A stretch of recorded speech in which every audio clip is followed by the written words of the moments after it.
Just because it looks alike doesn't mean it is alike, and there's a lot of investment that providers put into technology like this.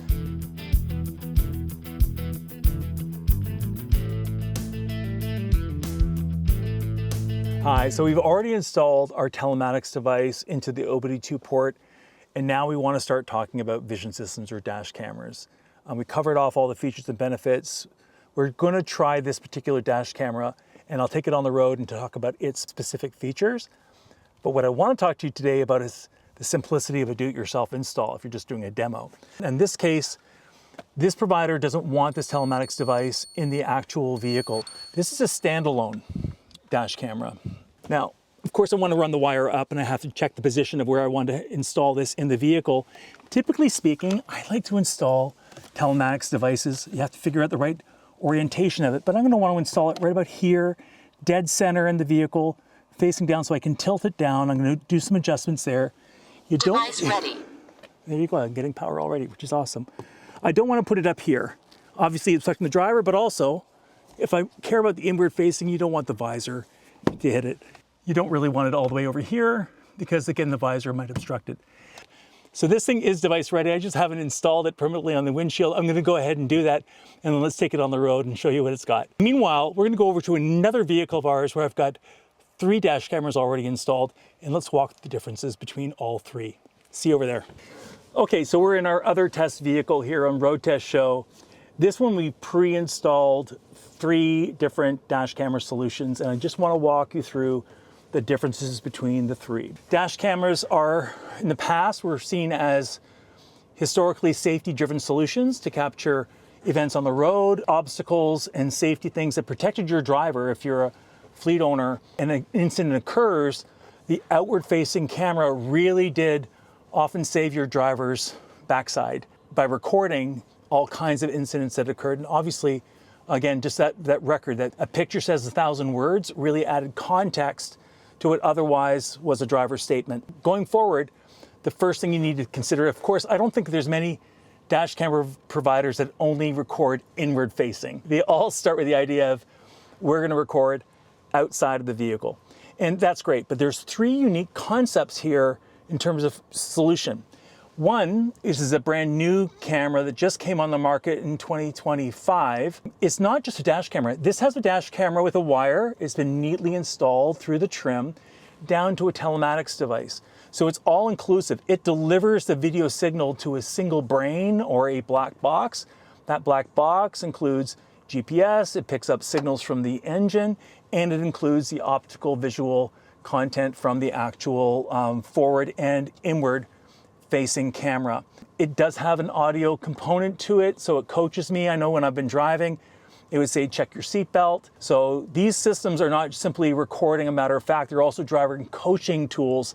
You have to decide when you're picking a video solution, do you want an active coaching tool, or do you want to be recording content, either outward facing or inward facing, specifically for you to be analyzing after the fact, or for the provider software or their team to analyze things and to notify you. So they can be as interactive as a system like this, or they can be outward facing and inward facing like a system like this one.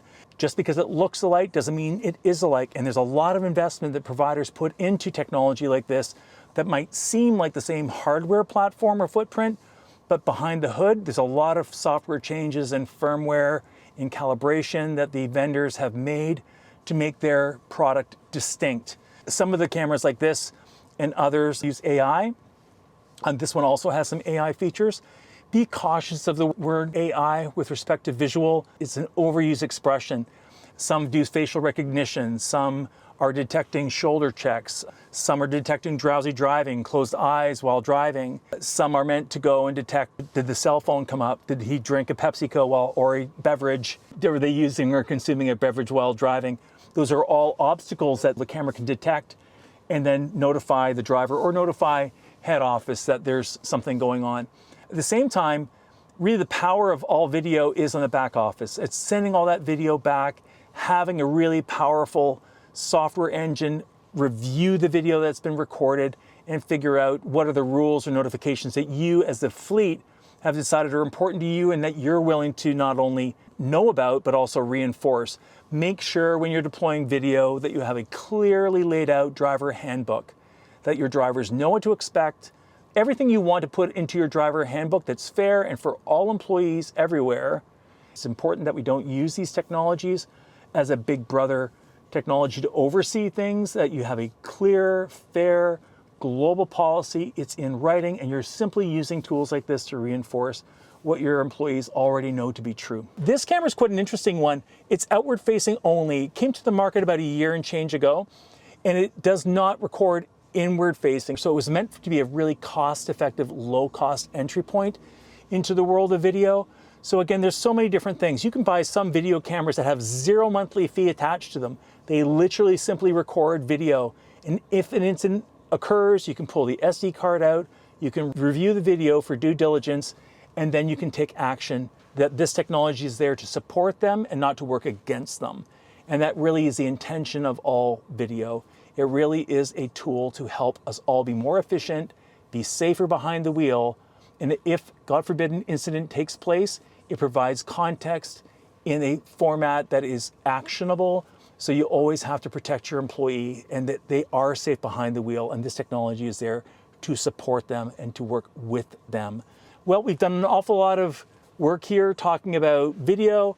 Let's take it on the road. Let's see what it actually looks like behind the wheel and how this technology is differentiated from a notification, from a replay perspective, and how you can make it work for you. So I look forward to taking it for a spin. Let's go.